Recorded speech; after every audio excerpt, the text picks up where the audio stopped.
Hey,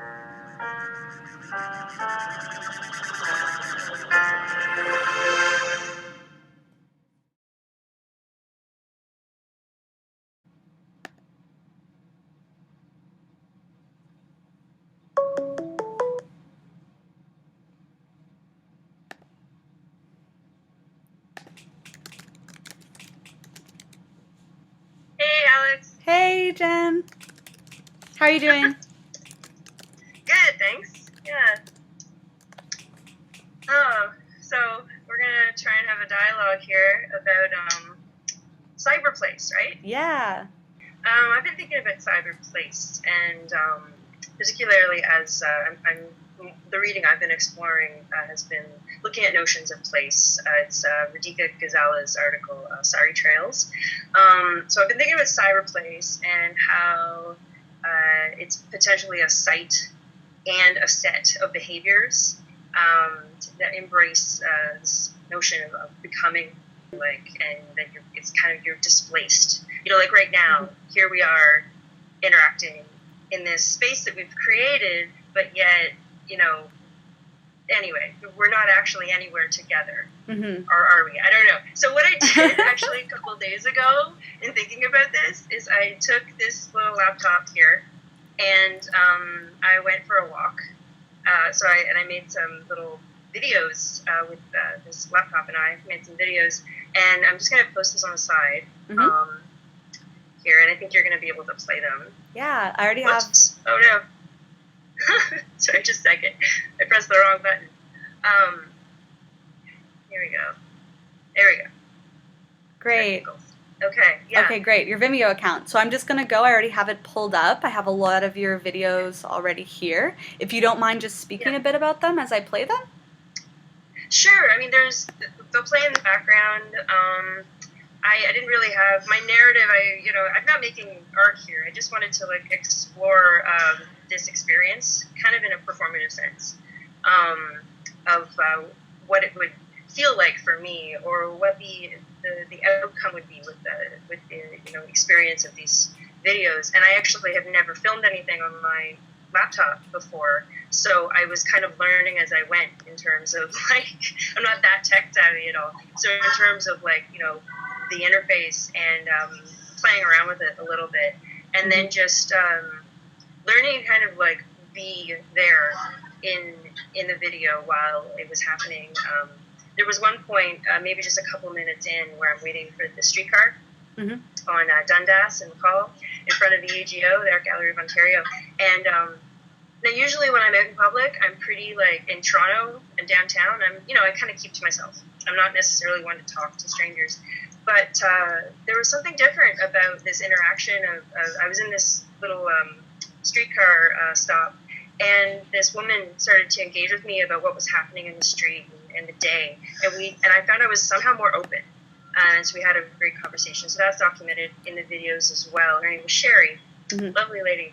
So that's what's happening in those videos. But it was sort of, in looking back at them, I've kind of wondered if they can stand in some ways as we talk as a sort of representation of a cyber place.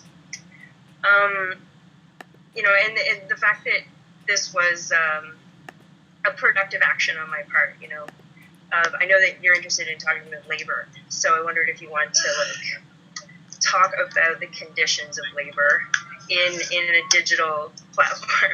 Yeah, absolutely. I'm having a great time playing your videos on the side here as you're talking. So it's a little hard to multitask right now, but I would love to talk about free labor according to Terra Nova and the understanding of it more as a tendency and set of activities.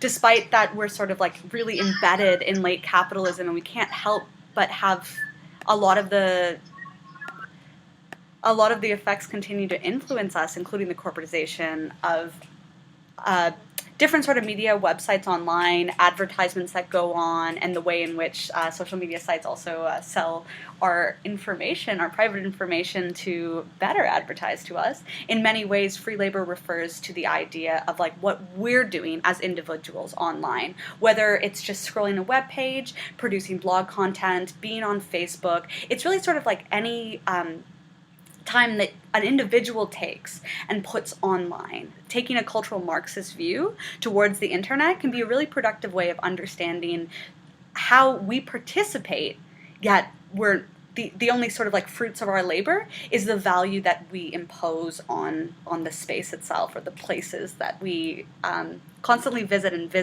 and become a part of us.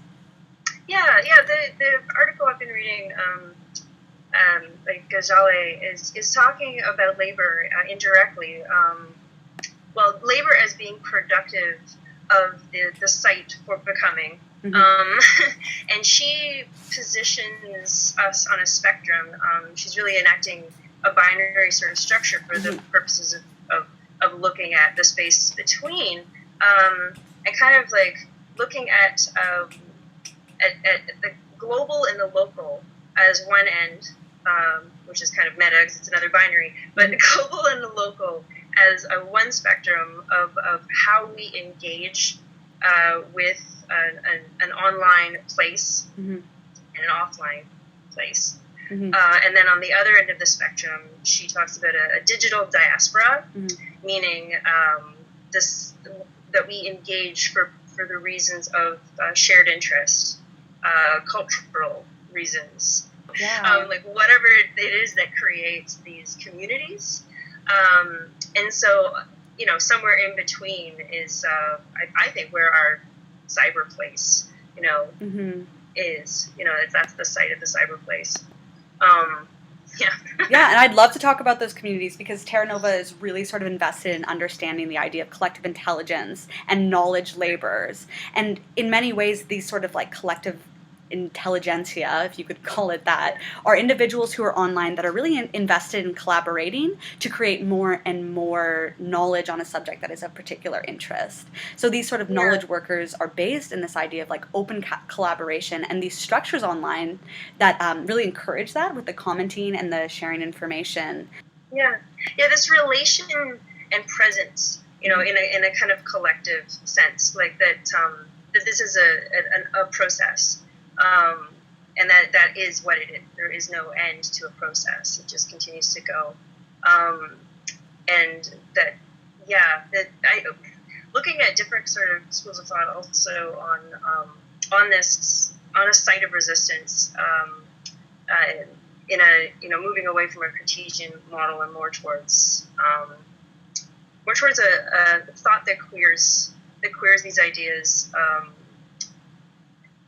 and also not necessarily investing anything into an ultra-modernity, like a push towards a continuation of modernist thinking that wants to just continue to translate and keep, let's say, like a Western, power hierarchy in place on what is valuable. What was that? Hey. Sorry, I had to go somewhere else. You just transported. Yeah, sorry, I couldn't resist going to a different sort of CyberPlace to sort of illustrate how one can really take the virtual potential and apply it in a way that, is just based almost simply just on how fun and enjoyable this type of free labor is. And this is really what brings me to the idea, and this is Terra Nova's argument, that really what we're moving towards is just a different way of valuing labor. Now, more and more, and we're seeing this a lot more with social networks and social networking and the interactive web, that it's these intrapersonal relationships that become more and more meaningful. Right? Yes. No, they are. I'm sorry, I got very distracted. It's just, it's fun. That everything you do is a labor. But it maybe it's the connotations, maybe of labor, and that sort of seem to bind it for me. But I immediately start to think about I don't know. It's just it doesn't necessarily get me going all the time in the same way. So that it's interesting to hear why it does for you. Well, this is something that definitely came up in the Terra Nova article, which was the idea of like I guess knowledge labor and its difference between like our traditional understanding of the sort of industrial laborers. In many ways, we haven't transcended that. We've just taken those factories and we've moved them into different countries. They're not as developed. I mean, one of the main central arguments is that knowledge labor is a product of overdeveloped countries. And many of us are just so privileged in the first place to have these relationships with technology. I was just going to go off on how, these computers are not necessarily objects, but they are also sites for behavior. Like, it's not this idea that we are, like, anyway. I know what you mean. I think what's so great about the internet, in all honesty, is that, or not just the internet, but having technology, is that not only are we consumers, we're producers as well. We've taken like the sort of passive relationship of commodities away, and we've somehow not necessarily transcended it, but now we have more of an ability to contribute. Yeah. I mean, but then it's that question of like, where do you, like, are you always expected to be on? Are you always expected to be available and contributing? It does seem to be like, increasingly so that everything we do, is involving of this. Absolutely. And I think it's really interesting we chose to do this dialogue this way, to force us to kind of address that it is abstract. It takes a lot of getting used to. It's that there can be a sense of intimacy here, but it's an interesting one to try and understand because it changes. Proximity is. I guess we're in proximity to each other right now. I'm in like Pixel Land. You're on the beach, but we're in the same space. Absolutely. Yeah. And it's such an intimate space, too. I mean, I don't necessarily Google Hangout with strangers, but I wouldn't put that past some people. Oh, for sure. Yeah, absolutely. I would love to be able to Google Hangout talking to my grandparents, Yeah. I talk to them every week, and it's wonderful. But, I don't know. It's video is a mixed blessing, I think. Absolutely. And this is something, too, that I actually wrote a little bit about on my blog recently, which was the idea of millennials having so much virtual potential when it comes to technology, and that we're constantly and continually being reskilled and reshaped to have a better relationship with technology. And unfortunately, that's often undermined and undervalued in the workforce because it's become an exception, or an expectation of us, and it's an exception not to have these skills. There is a bit of a generational gap.